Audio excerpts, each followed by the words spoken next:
Salut les coureurs motivés. Alors aujourd'hui on se retrouve dans une nouvelle vidéo pour parler de sport et de nutrition. Salut Marine. Bonjour Julien. Aujourd'hui notre conversation et notre sujet va être qu'est-ce qu'on peut manger pour être en meilleure santé et être plus performant en course à pied notamment. Alors du coup Marine, qu'est-ce que tu peux nous dire sur tout ça? Pour être plus performant en course à pied, il va falloir répondre aux besoins des muscles. Et pour répondre aux besoins des muscles, il va falloir avoir un statut optimal en micronutriments. On va préciser ce que ça veut dire. Et puis aussi avoir une balance acido-basique équilibrée. Pourquoi ? Le statut micronutritionnel, c'est les minéraux, les vitamines, les antioxydants, qui sont des éléments fondamentaux pour que le muscle fonctionne correctement. Pour que le muscle fonctionne correctement et aussi pour que le corps récupère par la suite. On pourra en parler après aussi. Et l'équilibre acido-basique, c'est pareil, si l'organisme est acidifié, le muscle ne peut pas fonctionner correctement derrière. À long terme, c'est vraiment délétère et pour la santé et pour les performances physiques. Comment on fait ? Il va falloir apporter des aliments qui apportent des minéraux, qui apportent des vitamines, etc. Donc le modèle de base, c'est l'alimentation le régime type méditerranéen. Très bien, du coup, concrètement, qu'est-ce qu'il y a dans ce régime méditerranéen alors ? Il y a déjà abondance de légumes, abondance de fruits. Alors évidemment, au départ, c'était des fruits et des légumes du pourtour méditerranéen. Aujourd'hui, on peut élargir sans aucun problème. Les aromates, les épices auxquelles on ne pense pas souvent, mais qui sont vraiment intéressants parce qu'ils sont souvent très riches en antioxydants justement. La cannelle, le curcuma, le curry. Alors c'est pas du tout méditerranéen, mais maintenant on peut aussi adapter ce régime-là sans aucun problème. Les clous de girofle, tout ce que vous pouvez mettre en cuisine. Le gingembre, le curcuma aussi, sans hésitation. En général, ils sont très modestes, on va dire, sur la partie protéines animales. En général, sur les viandes, c'est plutôt des volailles. Oui. Beaucoup de poissons. Dans la culture méditerranéenne aussi, il y avait les escargots, il y avait d'autres aliments comme ça qu'on consomme aussi. Les légumineuses, c'est tout ce qui est lentilles, haricots, etc., qui est aussi très présente et qui sont vraiment intéressantes pour la santé. Ce sont des protéines aussi, mais des protéines qui seront moins acidifiantes que les protéines animales. Les légumineuses apportent aussi des fibres qui sont très intéressantes pour la santé du microbiote, de la flore intestinale, qui souvent fait un peu défaut chez les coureurs d'ailleurs. Donc c'est important aussi, ça a des répercussions sur l'inflammation en général, donc sur les capacités physiques. Donc c'est très intéressant aussi pour ça. Ce qu'on peut rajouter aussi par rapport au régime méditerranéen classique, c'est aussi à faire attention à la cuisson. C'est important d'avoir une cuisson douce, de manière justement à préserver et les vitamines et les minéraux, etc. Tout ce qui est cuisson à l'eau aussi, les minéraux partent dans l'eau. Donc si vous ne consommez pas l'eau de cuisson, c'est perdu. Donc on la consomme dans la soupe par exemple. Tout à fait. Et pour le reste, il vaut mieux cuisiner à la vapeur par exemple, ou au four mais à cuisson douce. Donc ça c'est un point qu'il faut faire attention aussi pour la qualité de l'apport en nutriments qui est primordial vraiment pour répondre aux sollicitations du muscle. Dans le régime méditerranéen, il y a aussi l'huile d'olive. C'est quand même l'huile de base du régime méditerranéen qui est vraiment très intéressante effectivement. Elle est riche en oméga 9 dont l'organisme a besoin. Il est capable d'en fabriquer, mais bon, c'est bien de lui en apporter aussi. Il en faut un petit peu plus que ce qui est fait naturellement. Ouais. Et les petits poissons, donc on a parlé des poissons effectivement qui sont présents. C'est très intéressant d'apporter des sardines, du maquereau, des anchois, etc. Ce qu'on appelle les petits poissons gras. Ça tombe bien en plus parce que c'est les moins chers, ils sont pas trop à la mode, mais c'est vraiment les plus intéressants en termes d'apport en nutriments parce qu'ils vont apporter les fameux oméga 3.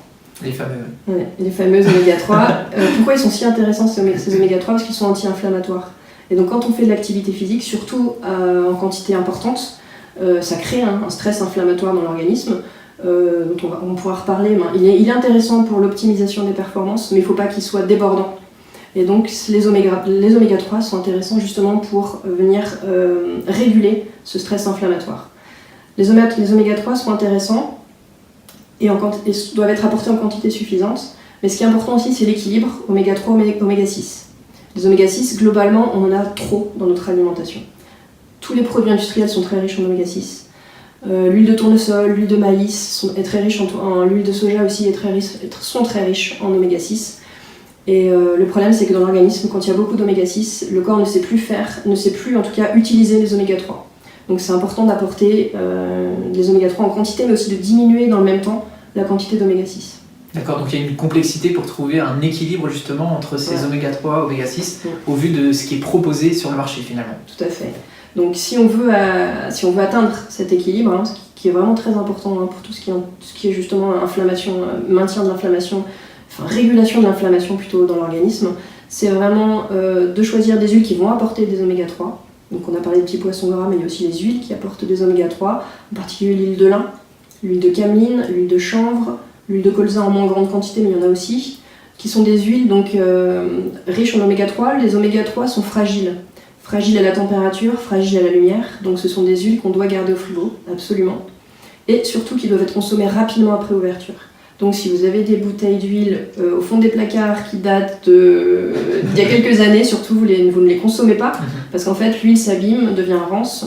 Alors ça se sent pas forcément, les oméga 3 rances, ça se sent pas forcément. Par contre là, vous ingérez des matières vraiment nocives pour l'organisme, pour la santé en général. Voilà, donc il faut faire un petit tri dans les placards et s'orienter vers des produits, on va dire, qu'on a achetés récemment et qu'on a mis au frais. Tout à fait, oui. Et on évite l'huile de tournesol, on évite les huiles industrielles, raffinées, etc., qui vont développer des molécules qu'on appelle les acides gras trans, qui pour le coup sont vraiment délétères à tous les points de vue dans l'organisme. Très bien. Quand vous choisissez vos huiles aussi, il est primordial de les prendre de qualité.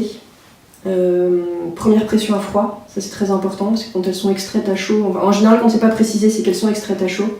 Et justement là aussi, comme ces oméga 3 sont fragiles à la température, en réalité vous en avez quasiment plus et souvent c'est même pire que ça, ce sont des oméga 3 modifiés qui sont maintenant délétères pour la santé. J'ai l'habitude de dire, quand on n'a pas les moyens d'acheter tout bio, ce que je peux tout à fait entendre, il n'y a pas de souci avec ça, mais il y a quand même 2-3 choses à prendre obligatoirement bio. C'est les huiles. Vraiment, c'est très important que les huiles soient de qualité. Les huiles, c'est quand même le carburant numéro 1. Enfin, le carburant. C'est le constituant numéro 1 des cellules, et en particulier des cellules de votre cerveau. C'est aussi ce qui va permettre les échanges entre cellules, y compris au niveau musculaire. Oui. C'est aussi, et on en a déjà parlé, tout ce qui est régulation de l'inflammation. Donc c'est vraiment, l'apport des huiles est vraiment fondamental, en quantité et en qualité. En quantité, il ne s'agit pas d'avaler la bouteille, d'accord, mais c'est important d'en avoir 2 bonnes cuillères à soupe par jour d'huile riche en oméga 3. Ça, c'est vraiment fondamental. Si en plus vous ajoutez des petits poissons gras 2 à 3 fois par semaine, là vous avez tout bon. Ok, très bien. Donc c'est vrai que le bio c'est essentiel. On voit qu'effectivement ça coûte un peu cher, donc il faut privilégier des produits de qualité et on fait aussi bien sûr en fonction de son budget, mais en respectant ces conseils, on s'orientera vers une alimentation plus saine. Tout à fait. Alors c'est vrai que le bio coûte plus cher, je suis d'accord avec ça, pour l'instant il coûte plus cher. Ceci dit, quand les gens passent au bio, on modifie aussi l'alimentation, ce qui fait que quand on regarde vraiment dans le détail, finalement ça ne coûte pas plus cher que ça, parce qu'on va manger moins de produits transformés, moins de viande aussi qui coûte très cher, et on va aller vers des aliments bruts qui coûtent in fine moins cher, même si c'est en bio. Tout à fait. Et puis cuisiner. Si on cuisine soi-même, ça revient tout de suite beaucoup moins cher. Oui, voilà, s'orienter vers la cuisine naturelle en fait, finalement. Donc très bien pour tous ces conseils, Marine. Et du coup, qu'est-ce que tu peux nous dire concrètement sur les protéines ? Alors effectivement, les muscles pour fonctionner ont besoin de protéines. Les protéines de base, d'ailleurs l'actine, la myosine, peut-être que vous les connaissez pour les cellules musculaires, on a besoin de protéines. Alors après, ce qui va être intéressant, c'est d'en apporter en quantité adéquate et de qualité. De qualité, c'est pas nécessairement de la viande rouge à tous les repas. Alors la viande rouge, ce sont des protéines de qualité. Mais il y a aussi des effets négatifs dans la viande rouge qui sont autres, sur les acides gras saturés, sur le fait qu'elle est riche en fer, qui est pro-oxydant. Souvent on a une image de... donc c'est intéressant. La viande rouge, c'est pas tous les jours. Donc c'est intéressant d'apporter des protéines sous différentes formes, protéines animales et végétales. Pourquoi ? Parce que les protéines animales sont acidifiantes. Alors sans rentrer dans le détail, en fait, c'est riche en certains acides aminés, en particulier des acides aminés soufrés, et ça dans l'organisme c'est acidifiant. Dans les protéines végétales, on a aussi des acides aminés soufrés, mais on a aussi d'autres minéraux qui vont venir tamponner cette acidité, donc qui vont aider l'organisme à mieux gérer cette acidité. Oui, d'accord. Donc c'est intéressant d'avoir grosso modo moitié de protéines sous forme animale, moitié sous forme végétale. Les protéines végétales, ce sont les céréales et les légumineuses. On en a dans les céréales, on en a dans les légumineuses. Donc en apporter régulièrement, c'est pas nécessaire. Aujourd'hui, on sait que ce n'est pas nécessaire de les apporter ou de les associer au même repas. Oui. Mais si vous en apportez sur la journée, voire sur 2-3 jours, il n'y a aucun souci avec ça. D'accord. Donc les légumineuses, c'est quoi ? Les lentilles, les haricots, le soja, les pois chiches, voilà. Les fèves, enfin toute cette famille hein, de ce qu'on appelle les légumes secs aussi. Ouais, ça fait déjà une bonne liste, hein, effectivement. Et c'est vrai que pour en revenir sur les protéines, alors en ce qui me concerne, donc, je suis pas végétarien, mais je mange très peu de viande. Et quand je mange de la viande, je mange plutôt de la viande blanche. Est-ce que ça, du coup, tu le conseilles? Tout à fait. Justement, la viande blanche est moins pro-oxydante en fait, parce qu'elle est moins riche en fer. Alors, on peut différencier chez les femmes et chez les hommes, parce que chez les hommes, il y a rarement un problème de carence en fer. Donc en réalité, c'est plus intéressant de diminuer la part de viande rouge par rapport à la part de viande blanche, ou même par rapport au poisson, parce que justement, c'est moins riche en fer. Chez les femmes, ça va dépendre du statut en fer, justement. Parce que chez les femmes, il y a les règles qui font qu'on perd du fer régulièrement, et l'anémie est quand même assez fréquente. Donc ça va être intéressant pour les femmes qui sont en anémie, ou dont les analyses sanguines montrent qu'il y a un manque de fer, d'apporter de temps en temps, en tout cas pour celles qui en mangent bien sûr, d'apporter de temps en temps de la viande rouge. C'est pareil, plutôt de qualité. Dans l'idéal, ce serait des animaux élevés à l'herbe, éventuellement nourris aux graines de lin. Bon, après, c'est dans l'idéal, mais en tout cas, plutôt une viande de qualité. En manger moins souvent, mais de meilleure qualité. Parce que ce que mangent les animaux va avoir une répercussion sur la qualité des graisses de la viande que vous allez aussi manger. Et donc, ça a un impact aussi sur la santé et vos performances sportives. Très bien. Et puis du coup, quand tu dis moins souvent, c'est combien de fois par semaine à peu près Alors, chez un homme, 1 à 2 fois par semaine, ça suffit. C'est même pas une obligation. Chez une femme en anémie, ça peut être intéressant d'apporter 3, éventuellement 3-4 fois par semaine, par exemple. Mais c'est pas tous les jours et surtout pas à tous les repas, ça c'est sûr. Vraiment faire la part des choses entre les protéines animales, protéines végétales, penser aux poissons, etc., etc. Donc là, du coup, on a beaucoup parlé donc, des protéines, hein, justement. Tu nous as détaillé ce qu'il fallait plutôt faire en termes de consommation à ce niveau-là. Et maintenant, si on parle justement des glucides, qu'est-ce que tu peux nous dire sur ce sujet? Alors, les glucides, l'objectif, enfin les glucides, donc hein, le sucre en général, hein, le terme générique des sucres, l'objectif c'est de vous apporter le glucose nécessaire à l'activité physique, nécessaire au fonctionnement de vos muscles. Mais ce glucose, il va falloir l'apporter régulièrement et on va éviter tout ce qui est pic de glycémie. C'est vraiment ça, c'est primordial aussi pour vos performances, pour éviter justement le coup de mou pendant la course ou ce genre de choses. Et du coup, la difficulté à repartir derrière. Alors, on cherche le pic de forme, mais pas le pic de glycémie. Oui, c'est ça. Et donc, pour éviter les pics de glycémie, il faut éviter tout ce qui est sucre rapide. Alors, attention à ce qu'on entend par sucre lent et sucre rapide. Je sais qu'avant on disait que sucre rapide égale sucre raffiné en gros, hein, sucre raffiné, et les sucres lents c'était les céréales en gros, les féculents. Aujourd'hui c'est pas du tout ça, hein, ce qu'on regarde c'est l'indice glycémique, c'est-à-dire réellement comment ces glucides vont se comporter dans l'organisme. Et grosso modo, si on doit faire le distinguo, donc effectivement tout ce qui est sucre raffiné c'est sucre rapide, mais également tout ce qui est farine raffinée, donc farine blanche, oui. Riz blanc, donc les pâtes blanches, le pain blanc, la baguette, etc. Les pommes de terre aussi. Tous ces aliments-là ont des indices glycémiques élevés. Ça veut dire qu'ils augmentent rapidement la glycémie après la consommation. Après un pic rapide de glycémie, qu'est-ce qui se passe dans l'organisme? Le pancréas va fabriquer une hormone, la fameuse insuline, oui. qui est là pour faire rentrer, pour stocker. C'est vraiment une hormone de stockage. Donc elle est là pour faire rentrer le glucose dans les cellules, et s'il est en excès, pour le stocker, sous forme de graisse, dans le tissu gras. Sauf que quand il y a un pic de glycémie, le pancréas il fait vraiment son boulot et il sécrète beaucoup d'insuline.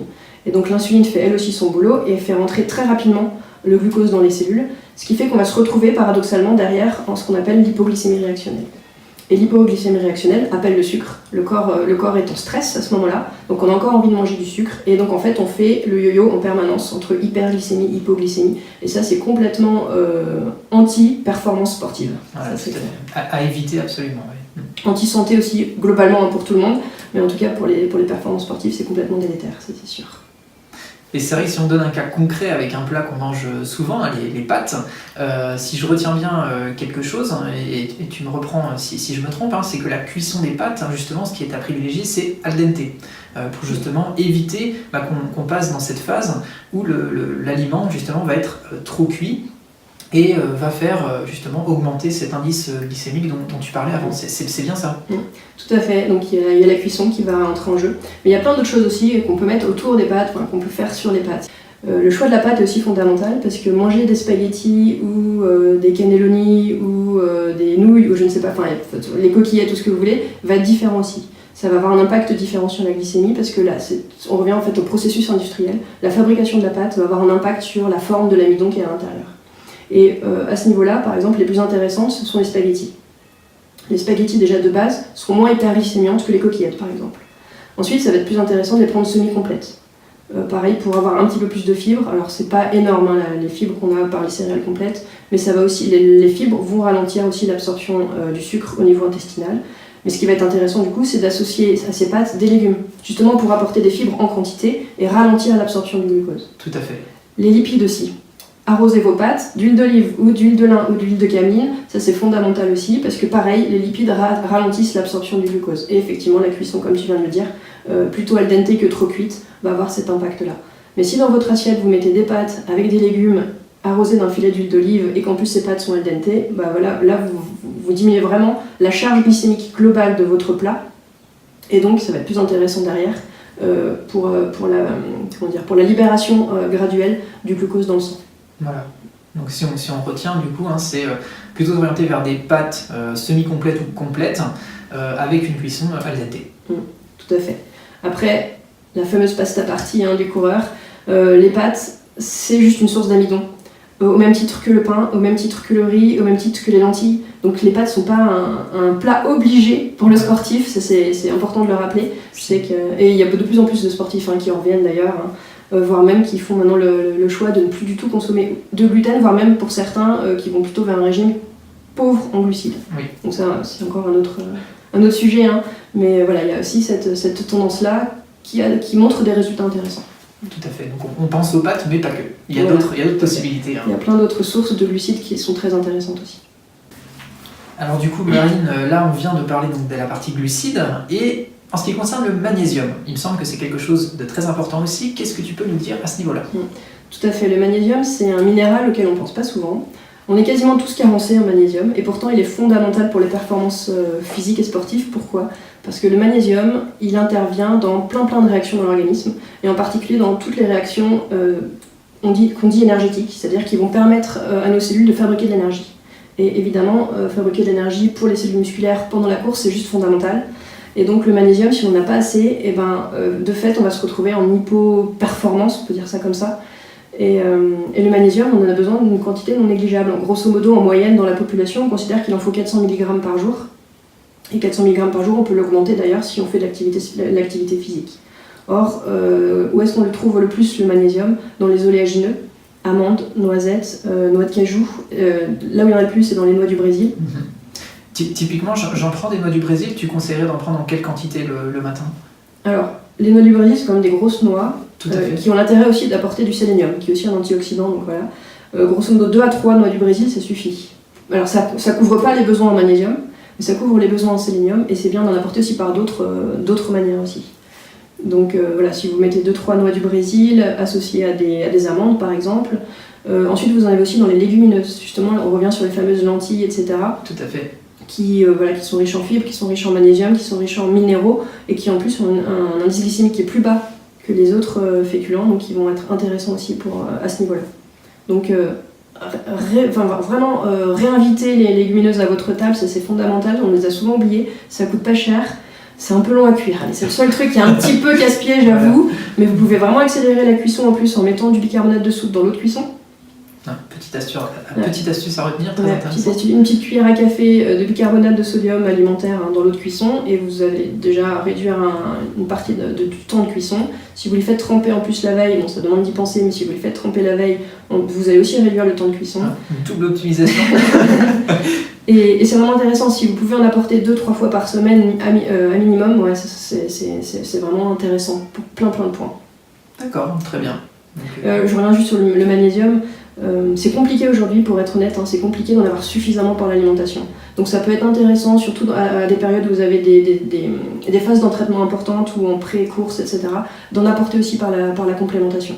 De faire des cures de magnésium régulièrement, ça peut être intéressant, à condition de les apporter sous une forme assimilable. Oui, c'est ce que j'allais te dire. Du coup, qu'est-ce que tu conseilles vraiment comme cure qui soit utile ? Alors, déjà on oublie le magnésium marin. Alors je sais qu'il est à la mode, mais le magnésium marin, c'est de l'oxyde de magnésium en grande partie. Et ça, c'est très intéressant si vous avez des problèmes de transit. C'est super pour ça, mais par contre, c'est pas ça qui va vous recharger au niveau cellulaire en magnésium. Donc, pour recharger en magnésium, ça va être intéressant de les apporter sous forme complexée à des acides aminés. Alors, Les noms sont un peu barbares, hein. Là, c'est du glycérophosphate, etc. Par exemple. Ça peut être intéressant pour les sportifs de les apporter sous forme désacidifiante, comme les citrates de magnésium, qui va avoir le double intérêt d'apporter et du magnésium et des citrates qui vont justement cet effet désacidifiant pour l'organisme. Donc ça, c'est intéressant aussi. Et comme tu disais, c'est très important le côté désacidifiant pour un sportif justement qui pratique souvent la course ou un sport de manière assez intensive. Tout à fait, oui. Ok, donc là du coup tu nous as partagé plein de conseils intéressants, Marine. Et ce midi, si je dois mettre quelque chose dans mon assiette, finalement, en résumé, je mets quoi? Pour donner une structure globale à un repas, si vous voulez pas faire d'erreur, il y a quelques petites règles assez simples finalement à suivre. Et une bonne habitude à prendre, c'est de commencer systématiquement les repas par une crudité. Vous apportez des crudités, j'ai bien dit cru, c'est-à-dire que les betteraves cuites ça ne compte pas, ce n'est pas une crudité, c'est un petit truc que je rajoute parce que souvent les gens disent je mange des carottes râpées et des betteraves, mais les betteraves elles sont cuites souvent. Bref, donc une entrée de crudité que vous allez arroser avec une bonne huile. C'est là que ça va être intéressant justement d'apporter de l'huile de lin, l'huile de camine, etc. que vous aurez gardé au frigo. Si vous commencez par une crudité, déjà vous avez tout bon à ce niveau-là. Ensuite, dans votre plat, l'idéal c'est d'avoir grosso modo la moitié de l'assiette des légumes pour aussi apporter des minéraux, des vitamines qui vont avoir un effet désacidifiant, etc. Et à côté, les glucides et les protéines. Alors, les glucides et les protéines, ça peut être la même chose, si c'est des légumineuses par exemple, ou ça peut être les protéines du poisson, de la viande, et les glucides, vous allez apporter par exemple des pâtes, du riz, mais ça peut être aussi du sarrasin, du quinoa, du millet. Voilà. Pensez à varier, pas toujours les pâtes, voilà, ça c'est important. La variété, la couleur. Ouais. Voilà. Des épices, arrosées avec un petit peu d'huile d'olive par exemple, à cuisson douce, et voilà, là vous avez déjà un repas idéal. Après, si vous avez besoin d'une petite note sucrée par exemple pour terminer, ça peut être un fruit. Si vous le digérez correctement après le repas, il n'y a pas de souci avec ça, en prenant le temps de bien l'insaliver par exemple. Ça peut être, pour ceux qui en consomment, un yaourt, un morceau de fromage éventuellement, si vous n'en avez pas déjà mangé le matin par exemple. Le fromage, attention à y aller aussi avec parcimonie parce que c'est quand même salé, oui. Et le sel est acidifiant pour l'organisme aussi. Donc voilà. Alors, ce qui est important et fondamental, c'est la notion de plaisir quand même. Donc effectivement, on n'en mange pas trop, mais on a le droit d'en manger, on a le droit de se faire plaisir. Les produits laitiers ne sont pas à bannir, sauf si évidemment vous ne les digérez pas. Tout à fait. Ou s'il n'y a pas de problématique ou de pathologie importante derrière qui nécessite de les enlever, mais sinon il n'y a pas de raison de les bannir. Après, ce qui est important, c'est de faire la part des choses en termes de quantité aussi. Il n'y a pas besoin, et c'est même plutôt délétère. Toutes les études scientifiques aujourd'hui indépendantes le montrent, d'en consommer 3 par jour, c'est trop. Donc 0 à 2 par jour. Ça, on aime bien dire 0 à 2 par jour. 0 pour expliquer effectivement que c'est pas fondamental de manger des produits laitiers. Jusqu'à 2 par jour, à condition de les prendre de qualité, c'est toujours la même chose. Et d'alterner sur des différents types de fromages, différents types de produits laitiers, des yaourts, etc. Très bien, c'est bien, on a un exemple bien concret de ce qu'on peut mettre dans l'assiette. Et comme tu l'as précisé, Marine, très important de se faire plaisir. On explique qu'effectivement, il y a plein de choses à mettre en œuvre pour être en bonne santé, pour être davantage performant en course à pied et dans d'autres sports. Mais avant tout, il faut aussi se faire plaisir, avoir de la couleur dans l'assiette, avoir envie de se mettre à table en fait. Et 2 choses fondamentales auxquelles on ne pense pas souvent, c'est le mastiquer. C'est fondamental de vraiment prendre le temps de mastiquer parce que la digestion, elle commence dans la bouche. Et si on ne prend pas le temps de mastiquer, en fait, on donne davantage de travail à l'estomac et ensuite à l'intestin. Donc une digestion moins bonne, de moins bonne qualité, et donc on assimile aussi moins derrière les minéraux, les vitamines, etc. Tout à fait, donc ce qu'on peut faire, c'est on met Netflix de côté et on se concentre sur ce qu'on est en train de manger, on prend le temps, on échange, et comme ça on prend vraiment plaisir à consommer le plat qu'on a préparé. Tout à fait, et mettre la télé, les infos stressantes de côté, c'est aussi intéressant pour prendre conscience de ce qu'on mange, et pour écouter ces sensations de faim et de satiété. C'est la deuxième clé fondamentale sur laquelle je voulais revenir. C'est important, si on n'a plus faim, on s'arrête de manger, même si l'assiette n'est pas vide, même si on n'a pas mangé le dessert, on les garde pour la fin d'après. Exactement. Voilà, c'est ça. On se fait un petit tube et puis on garde ça de côté, c'est pas perdu, au contraire. On a prévu un plat très bon, et on va en profiter un petit peu plus tard. Et puis tout ce qui est mangé alors qu'on n'a pas faim, c'est une charge supplémentaire pour l'organisme qui n'en a pas besoin à ce moment-là. Donc c'est pas intéressant quoi. Tout à fait, surtout si du coup vous avez une séance intensive de sport, faut éviter d'avoir trop à digérer parce que sinon justement ça va fatiguer l'organisme d'avoir toute cette digestion à réaliser. Donc justement on se contente de manger à sa faim. Tout à fait. Alors du coup Marine, là on a vu plein de choses essentielles, intéressantes justement pour être en meilleure santé et être plus performant en course à pied et dans différents sports. Donc Pour cette vidéo-là, on va s'arrêter ici parce que c'était déjà très dense. Donc merci pour tout ça. Et ce que je te propose, c'est qu'on se retrouve dans une prochaine vidéo dans laquelle on va parler de la récupération. Parce que la récupération, c'est essentiel. Donc on parlera ça la prochaine fois. Alors je vous dis à très bientôt. À bientôt et bon appétit.